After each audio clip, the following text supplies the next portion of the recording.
Y que sea Él quien nos hable. Oremos.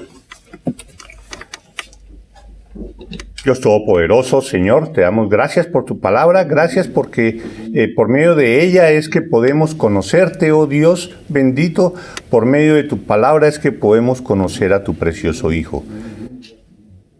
Padre del cielo, te oramos, te pedimos que seas tú hablándonos a través de tu palabra y que nosotros sigamos siendo transformados, así como tú lo has venido haciendo en la vida de cada uno de nosotros, Señor. Te lo pedimos, Señor, en el precioso nombre de nuestro Señor Jesucristo. Amén y amén.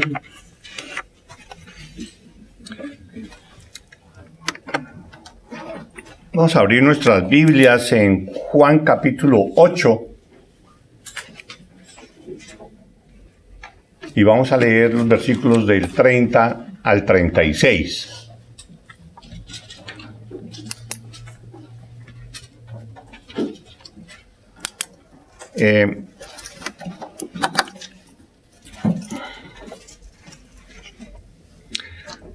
Hablando él estas cosas, muchos creyeron en él. Dijo entonces Jesús a los judíos que habían creído en él: si vosotros permaneciereis en mi palabra, seréis verdaderamente mis discípulos, y conoceréis la verdad, y la verdad os hará libres. Le respondieron: linaje de Abraham somos, y jamás hemos sido esclavos de nadie. ¿Cómo dices tú, seréis libres? Jesús le respondió: de cierto os digo que todo aquel que hace pecado, esclavo es del pecado. Y el esclavo no queda en la casa para siempre, el Hijo sí queda para siempre. Así que si el Hijo os libertare, seréis verdaderamente libres. Ese es el pasaje del que vamos a hablar en esta predicación.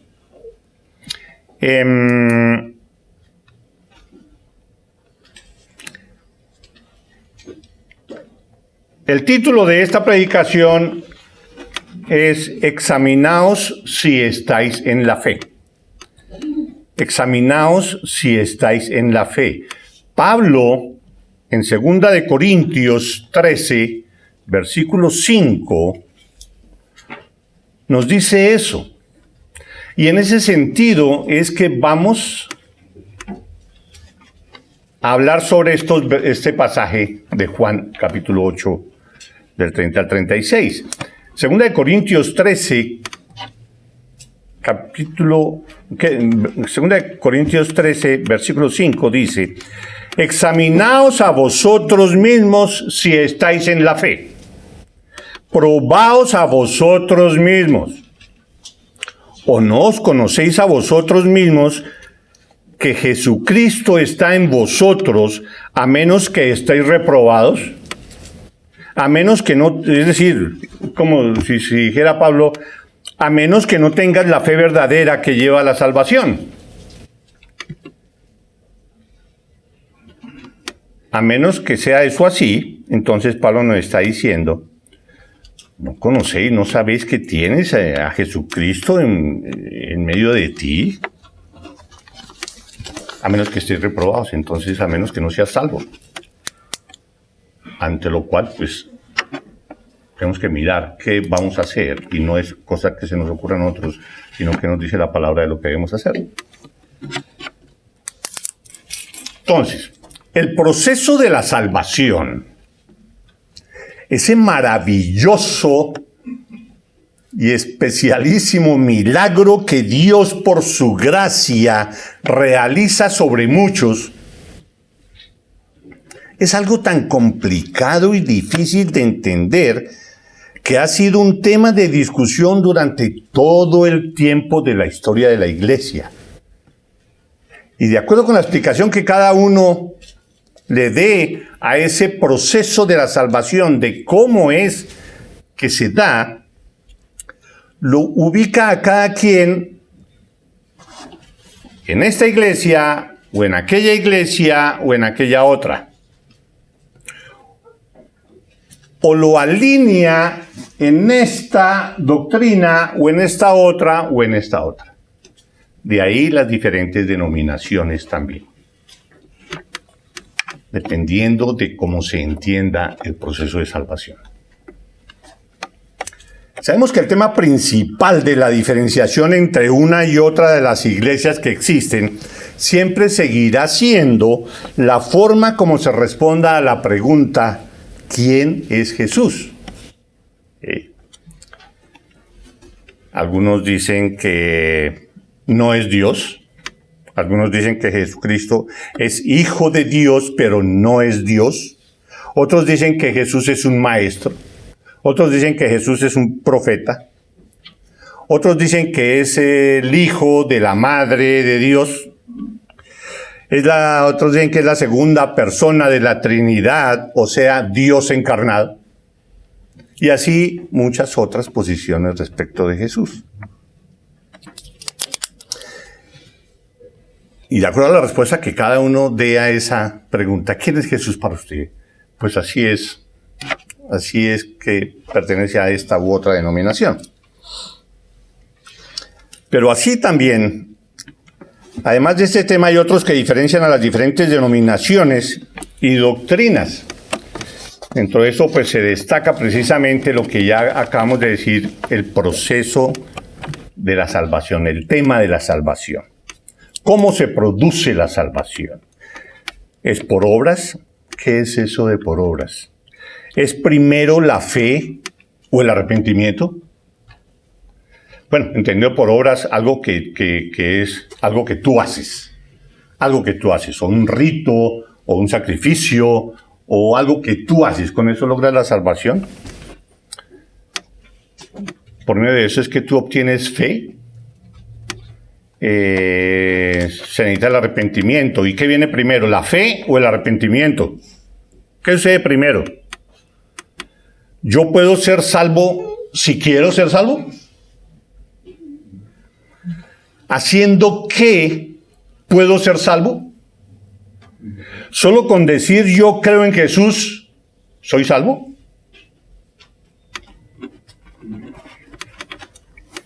Y todo eso lo hemos escuchado nosotros desde hace mucho tiempo y todos los días nos encontramos con ciertas preguntas de esas cuando conversamos con otras personas. Entonces, ¿se puede minimizar tanto ese milagro como para decir, digamos, de simplificarlo, de volverlo tan sencillo, todo ese proceso tan especial que es la salvación? ¿Se puede minimizar tanto ese milagro como para decir que no es sino que digas esta oración y ya? Semejante hecho tan especial, no es sino que digas creo en Cristo Jesús y ya eres salvo. Así de simple. Aunque de todas maneras hay algunos versículos que pareciera que dijeran eso así de sencillo. Es sencillo, eso no tiene ninguna complicación. Hay algunos versículos que podrían mostrar que es así de simple. Es un hecho de tanta trascendencia que no lo podemos minimizar tanto por no entender a fondo qué implica esa palabrita de creer. Y miremos algunos de los versículos que lo hacen pues sencillo, es que es fácil.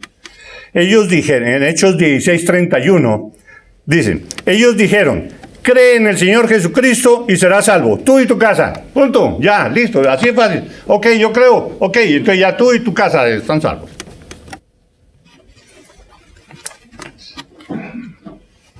Eso lo dice la palabra y así es, pero hay que entender qué es eso de creer. Eso no puede ser tan sencillo porque es algo tan grande, ese milagro, y es tan especial que debemos nosotros profundizar un poquito eso.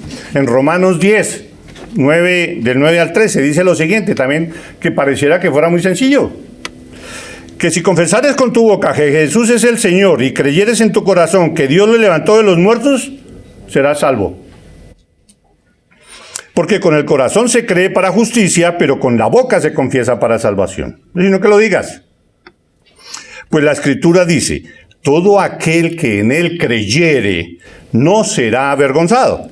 Porque no hay diferencia entre judío y griego, pues el mismo que es Señor de todos, es rico para con todos los que le invocan. Porque todo aquel que invocare el nombre del Señor será salvo. Y por último, pues el versículo que todos decimos todos los días, Juan 3:16. Porque de tal manera que amó Dios al mundo. Porque de tal manera amó Dios al mundo, que ha dado a su Hijo unigénito, para que todo aquel que en Él cree, no se pierda, mas tenga vida eterna. Listo. No es sino creer. Fácil. Sencillo. Pero ese proceso de la salvación, esa forma de obtener la salvación, Jesús no se lo explicó ni siquiera Jesús se lo explicó en ese momento que estuvo con Nicodemo y que hubiera sido el momento más indicado para explicar qué es eso de la salvación. Nicodemo le preguntó, ¿qué debo hacer para ser salvo? No está en la Biblia específicamente esa pregunta tal cual, pero la respuesta de Jesús demuestra que como si en realidad hubiera estado esa pregunta. Cristo le dijo, en eso de lo de la salvación, ¿qué tengo que hacer para ser salvo? Cristo le dijo que tenía que hacer algo que él no podía hacer. Esa fue la explicación de Jesús. Cristo le dijo que tenía que hacer algo que Nicodemo no podía hacer. Debes nacer de nuevo. ¿Cómo voy a hacer eso? ¿Cómo voy a nacer de nuevo? Es algo que yo no puedo hacer. Jesús le dijo, el que no naciere del agua y del Espíritu no podrá entrar en el reino de Dios. Jesús explicando que solo por la obra del Espíritu es que se puede ser salvo. Solo se es salvo por la gracia de Dios, por medio de la fe, por medio del Espíritu que obra en nosotros. La única forma. Y eso es lo que dijo Jesús en ese momento. La salvación es un milagro. De cómo alguien tan pecador como tú, o como yo, como cualquier otra persona, que nos saque de ahí, de esa vida pecaminosa y nos transforme en algo que es agradable a los ojos de Dios. Eso es un milagro. Es un milagro.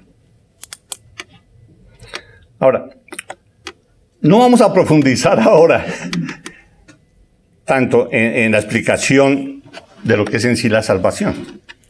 Pero en el pasaje de hoy vamos a ver algunos aspectos que Juan nos quiere aclarar un poco más acerca de ese tema, de la salvación. Veamos.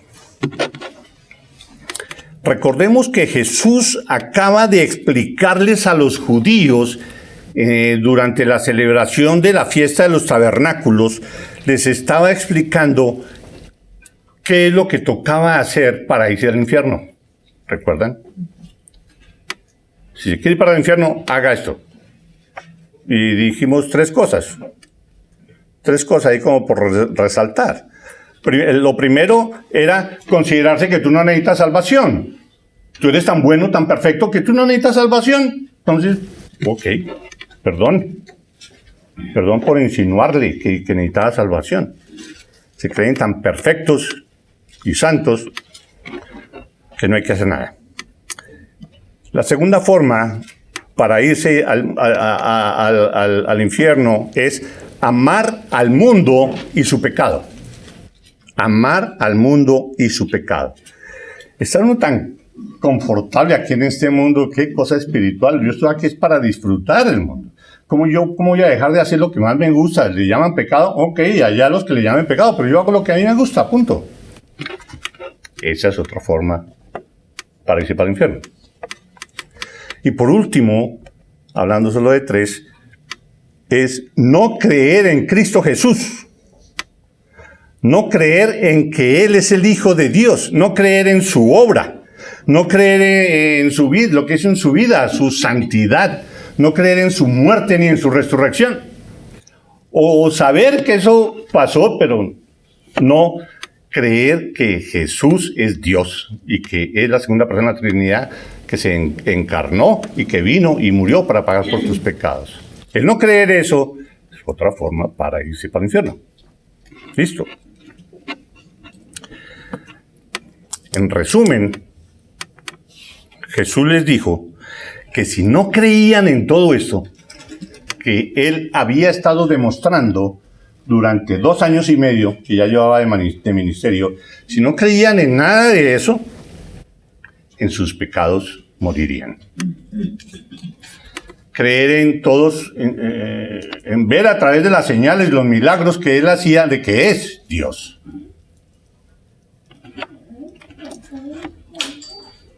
Y al ver la vida de él, no creer en que su vida fue santa. Y no creer en que él estaba aquí para obedecer al Padre. Y que el plan del Padre es que tenía que morir alguien completamente perfecto para que a alguien se le pudieran perdonar los pecados. Pero murió alguien tan perfecto como Dios mismo para que los pecados de todo el mundo pudieran ser perdonados. Entonces, eso es lo que le dijo Jesús. ¿Sí? Esa es la forma de ir al infierno. Ahora, dijo todo eso. Y entonces algunos dijeron, tiene razón. Versículo 30 dice, hablando Jesús estas cosas, muchos creyeron en él. ¡Wow! ¡Listo! Estaba hecho el trabajo de evangelismo perfectamente. Todos creyeron en él. Ya son salvos. Dijeron que habían creído, ¿cierto? Son salvos. Entonces ya son salvos. Muchos hoy en día dirían, como creíste, yo te declaro salvo. En muchas iglesias se hace así. Yo te declaro salvo porque tú dijiste, creo en Cristo Jesús. Así lo dicen, bueno, y repiten los versículos que leímos anteriormente. Cree y serás salvo. Pero Jesús, que conoce el corazón de todos nosotros, Él sabe lo que hay por dentro de uno. Y sabe quién es uno. Y sabe qué arrepentimiento es el que uno tiene. Es un verdadero arrepentimiento. Es una verdadera disposición a obedecerlo a Él. Es una verdadera entrega a Él. Es un verdadero deseo de glorificar a Dios por medio de lo que Él está haciendo ahí. Es un verdadero arrepentimiento. Otros dirían, es una verdadera fe. Él conoce lo que hay dentro de nosotros. Así como dice lo que vimos en Juan 2, del 23 al 25, que dice, estando en Jerusalén en la fiesta de la Pascua, en otro pasaje, muchos creyeron en su nombre, viendo las señales que hacía. Creyeron también, muchos. Pero Jesús mismo no se fiaba de ellos, porque conocía a todos. Y no tenía necesidad de que nadie le diese testimonio del hombre, pues él sabía lo que había en el hombre. Él sabe el corazón. Jesús conoce el corazón del hombre. Jesús conoce tu corazón y conoce si tu arrepentimiento y tu entrega es verdadero o no. Él sabe. Por más de que tú lo digas, es que yo sí estoy muy arrepentido, es que no me aguanto y es que yo siento esto y no, yo sí me arrepiento. Él sabe que hay en tu corazón. Y tú también sabes que hay en tu corazón. Entonces, a raíz de esa situación así, entonces Jesús les aclaró, en el versículo 31. Dijo entonces Jesús a los judíos que habían creído en él: si vosotros permaneciereis en mi palabra, seréis verdaderamente mis discípulos. Si vosotros permaneciereis en mi palabra, seréis salvos. Seréis verdaderamente convertidos. Seréis verdaderamente cristianos. Pero notemos algo muy importante que debemos entender. no está diciendo que si permaneces en su palabra podrás ser salvo. No es contestando la pregunta que hago para ser salvo. Permanece en la palabra y serás salvo. No, es eso lo que se está mostrando acá. No está diciendo si permaneces en su palabra serás salvo, sino que si eres salvo verdaderamente, entonces permanecerás en su palabra. Entonces el permanecer en su palabra es uno de los frutos de ser salvo. Es una consecuencia de ser salvo. Es como si se dijera, ¿qué fruto es este? Es una naranja. Ah, ok. Entonces, pues salió de un naranjo. ¿Sí? Porque el fruto es una naranja. Su fruto él permanece en la palabra. Ah, ok. Entonces es un cristiano, porque los cristianos son los que permanecen en la palabra de Dios. No al revés. Ahora, perdón.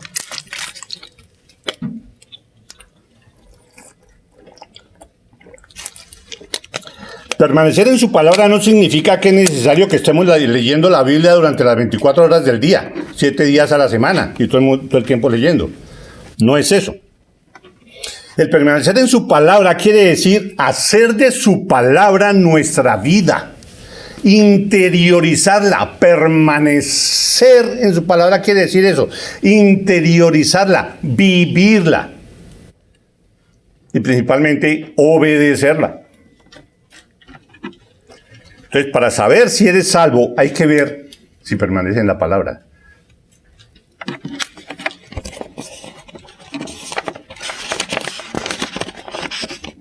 Y lo que decía Pablo, examinaos a vosotros mismos si estáis en la fe. Probaos a vosotros mismos. Para saber si eres salvo, hay que ver si permanece en la palabra. Si en realidad has creído, esta es una de las pruebas de que eso es cierto. De lo contrario, no es una verdadera fe. En realidad no has creído de verdad, si es que tú no permaneces en la palabra. Muchos dicen que creen, pero creen en el Dios que ellos mismos han fabricado. ¿Usted cree en Dios? Sí, yo creo en Dios.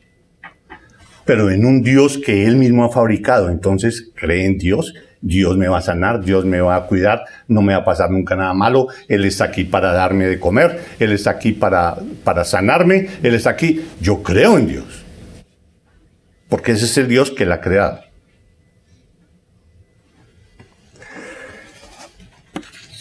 Yo creo en Dios porque Él me va a prosperar. Ese es el Dios en que yo creo. Y cuando se dan cuenta que Dios es justo y santo, y que para obedecer a Jesús tengo que olvidarme de lo que más me gusta, o sea, el pecado.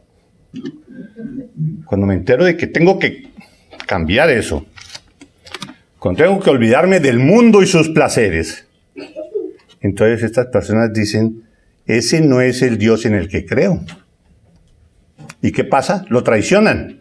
Así como Judas. Judas se hizo una idea del Mesías. ¿Sí? Cuando se dio cuenta que no era el Mesías que él pensaba, el Mesías que él había creado para sí mismo. Cuando se dio cuenta que Jesús no era ese Mesías, ¿qué hizo? Lo traicionó. Porque se había hecho un Mesías a la imagen de él.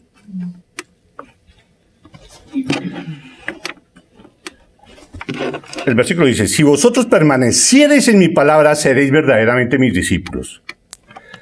Entonces, no es suficiente con decir creo.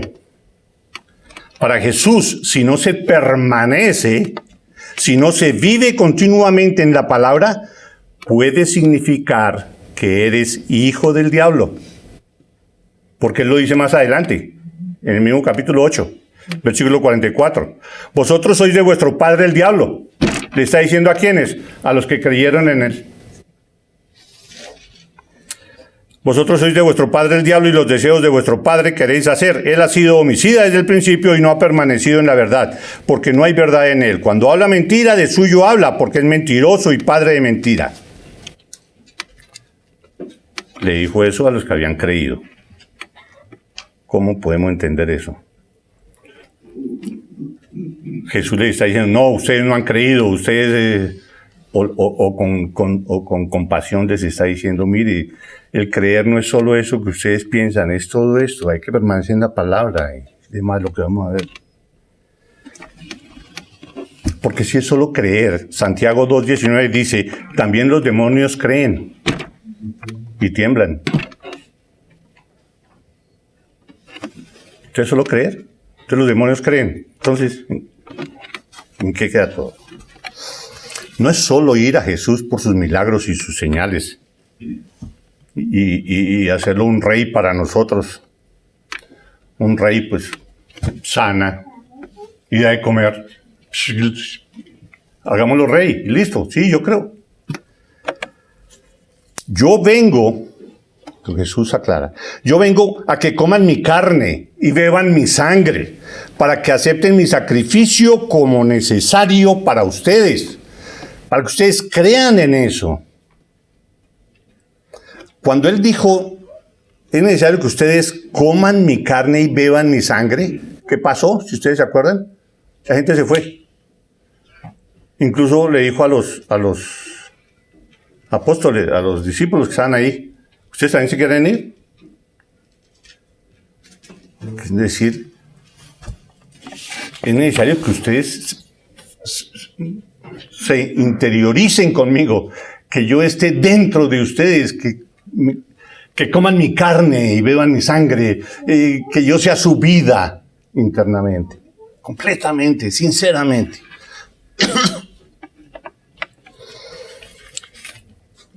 Se necesita, y todo el mundo muchos están de acuerdo en que necesita un Salvador. Ok.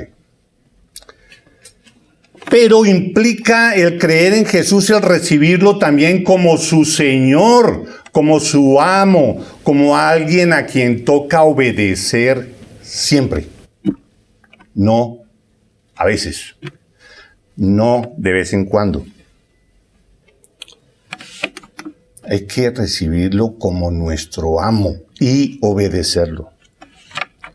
Ahora, ¿cómo es tu vida? ¿Cómo es tu vida? ¿Solo recibes lo que es beneficioso para ti? La salvación, claro, eternamente en el cielo. Pero no recibes la obediencia a Cristo. ¿No crees que debes obedecer a Cristo? ¿Y debes sacrificarte por Él? ¿Y creer lo que Él mismo dice, que en la vida tendréis aflicción? O yo soy cristiano, ya no voy a sufrir nada. Ya, Dios me protege de cualquier enfermedad. Yo nunca me voy a enfermar. Estoy en tus manos, Dios.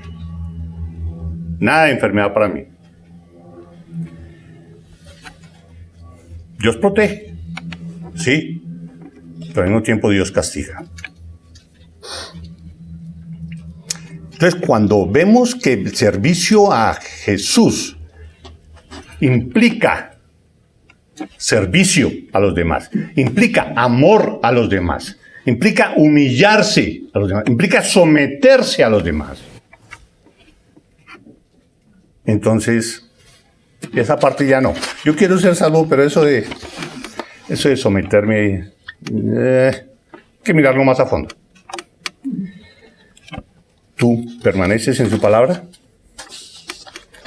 Para saber si uno permanece en la palabra, se me ocurre a mí que podríamos hacer un ejercicio. Deja de leer la palabra todos los días. ¿Sí? ¿Puedes aguantar un día, 2 días, 3 días, una semana sin leer la palabra? Haz el propósito. Si puedes, no eres cristiano. Porque no necesitas ningún alimento. Y mueres de inanición. Mueres de hambre espiritual. ¿Quieres saber si permanece en la palabra? Haz eso. Te vas a enterar. qué es lo que pasa. Veamos qué más dice Jesús. Porque nos habla de una segunda muestra de que en realidad eres salvo. Y es ser libre del pecado. Dice, si permanecieres en mi palabra, lo venía diciendo, el versículo 32 dice, conoceréis la verdad, y la verdad os hará libres. Le respondieron, linaje de Abraham somos, y jamás hemos sido esclavos de nadie. ¿Cómo dices tú, seréis libres? Los judíos decían, nosotros nunca hemos sido esclavos. Sabemos que los judíos tenían muy claro y no podían decir, yo nunca hemos sido esclavos de ninguna nación. No. Ellos sabían que todo el mundo sabía y eso es lo que ellos están diciendo de que no somos esclavos de nadie.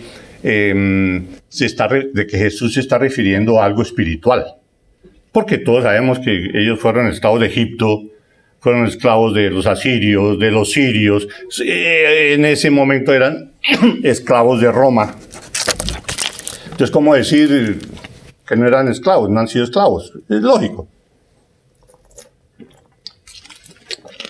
Entonces, no es a esa esclavitud a la que se refieren, sino a una esclavitud espiritual.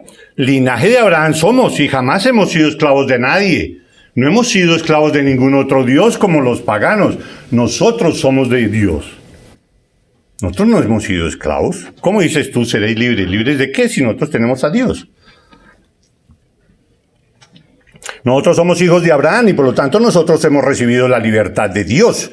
Las otras naciones son las que están en la oscuridad y esclavizados. Nosotros tenemos a Dios. Es verdad que por ser judío tienen una ventaja sobre los demás porque ellos tenían la palabra de Dios, podían conocer a Dios y demás.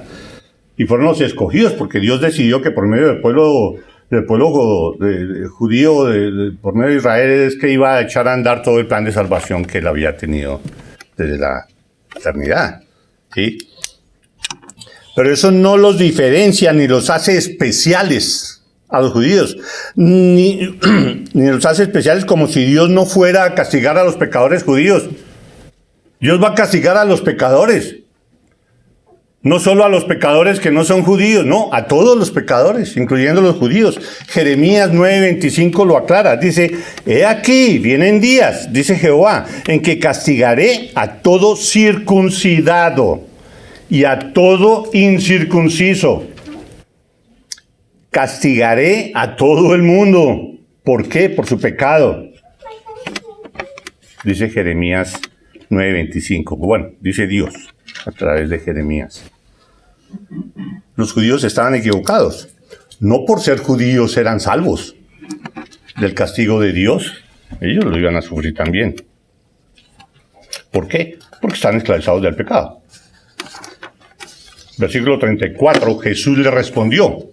Les dijo, de cierto, o sea, algo muy importante les va a decir. De cierto os digo que todo aquel que hace pecado, esclavo es del pecado. Les pregunto a ustedes, ¿ustedes son esclavos del pecado? ¿Ustedes pecan y se creen libres? El que hace pecado es esclavo del pecado. Es lo que está diciendo Jesús aquí.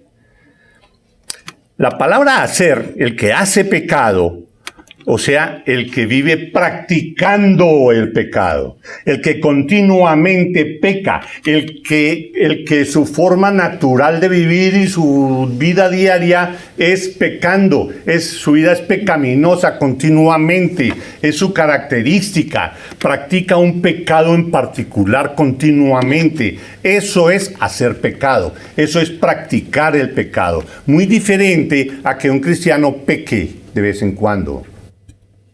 Porque falló y se obligó y pecó y después del pecado cayó de rodillas, reconoció su culpa, su pecado y se puso de rodillas y le confesó el pecado a Dios y Él es fiel y justo para perdonarlos y confiesa tus pecados y Él lo perdona. Jesús en el versículo 37, más adelante, aclara que una muestra de que estaban esclavizados por el pecado es que ellos estaban pensando en matarlo. ¿Cómo iban a estar esclavizados del pecado si estaban en eso todo ese tiempo, buscándolo a él, cómo hacer para matarlo? Y tú, en ese examen, examinaos a vosotros mismos, en ese análisis que te haces tú mismo, ¿hay algo que te tiene esclavizado? ¿Qué es lo que te tiene atrapado? ¿Te atrae de pronto mucho algunas cosas del mundo pecaminoso? ¿Te tiene atrapado algo que tu corazón pecaminoso te produce atracción hacia eso? ¿Estás esclavizado porque no controlas lo que tú ves, algo que tus ojos siempre buscan? ¿O estás esclavizado de tus dedos pulgares en el celular? ¿Estás esclavizado de eso? ¿Estás esclavizado por tus logros? Yo he logrado, es que yo he trabajado mucho, yo me he esforzado mucho en la vida. ¡Wow! Por eso es que tengo lo que tengo. Y yo lo tengo que cuidar por encima de cualquier cosa. ¿Estás esclavizado de la pornografía? ¿En el internet? ¿De qué eres esclavo? ¿Eres esclavo del Señor Jesucristo o eres esclavo del pecado? ¿Eres hijo de Dios o eres hijo del diablo? Alguien decía respecto de la libertad, porque pues ese es el tema que está tocando acá. Alguien decía respecto de la libertad, lo que es la libertad. Se es verdaderamente libre no cuando se hace lo que se quiere. Todo el mundo dice, no, yo soy libre, yo hago lo que quiero. Yo soy libre. Eso no es ser libre. Ser libre, sino es cuando se hace lo que se debe hacer. Eso es ser verdaderamente libre. Eso es libertad. Tener uno la libertad para hacer lo que se debe hacer. Para nosotros los cristianos, lógico, para hacer lo que se debe hacer es lo que está en la palabra de Dios. Si hacemos lo que se debe y que está en la palabra de Dios, somos completamente libres.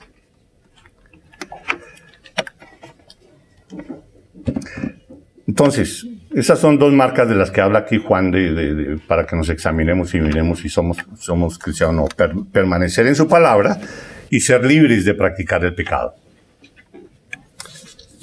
Eso demuestra de si conoces o no a Cristo Jesús. Conocerlo es no solo saber de Él, no solo saber cuándo nació, cómo murió, qué circunstancias nació, su juventud. No.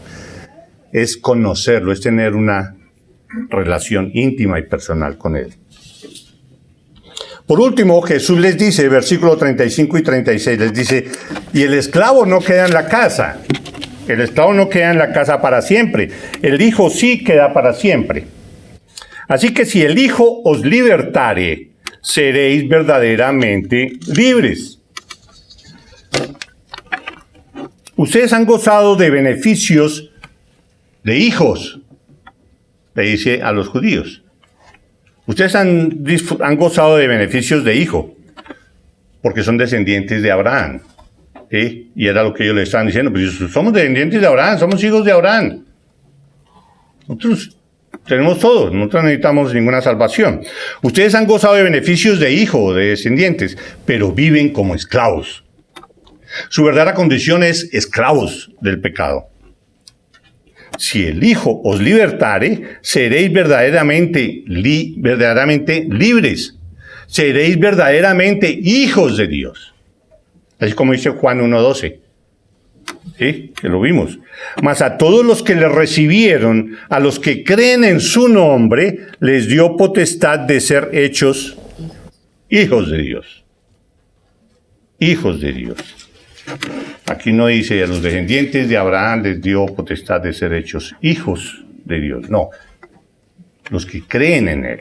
Los que creen en su nombre. Solo a ellos les dio potestad de ser hechos hijos de Dios. Entonces, recibir a Cristo es reconocer que somos, en general, recibir a Cristo es reconocer que somos miserables pecadores nosotros. Es reconocer eso. Y es reconocer que solo Jesús es la salvación. Solo Él. Cristo Jesús. Es reconocer su señorío y obedecerlo. No es solo decir, Él es Señor, Él es el Rey de Reyes, Él lo es todo y no lo obedezco. Entonces, ¿a quién va a obedecer? Es creer que Él es nuestro Salvador y nuestro Señor. Eso es recibir a Cristo.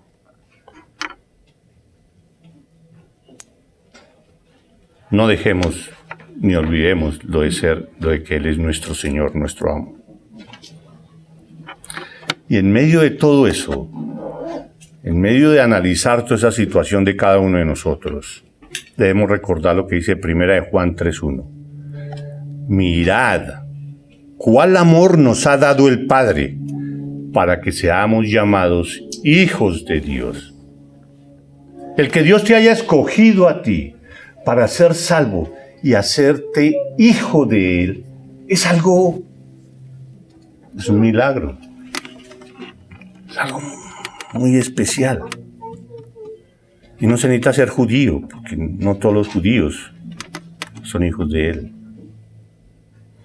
Nunca podremos agradecer lo suficiente que Dios haya puesto sus ojos en nosotros, en cada uno de nosotros, y nos hubiera escogido para ser sus hijos.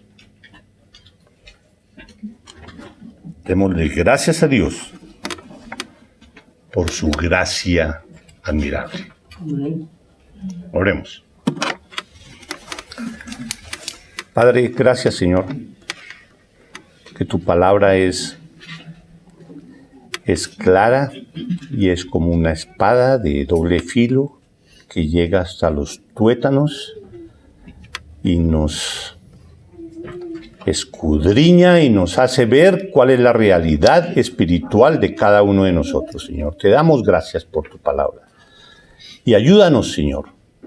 Ayúdanos a comprender más profundamente tu palabra, Señor, y a poner en práctica tu palabra y a entender que Cristo es nuestro Salvador y nuestro Señor, y que debemos obedecerlo. Ponemos en tus manos nuestras vidas. Te damos gracias, Señor, en nombre de Cristo Jesús. Amén. Amén. Amén.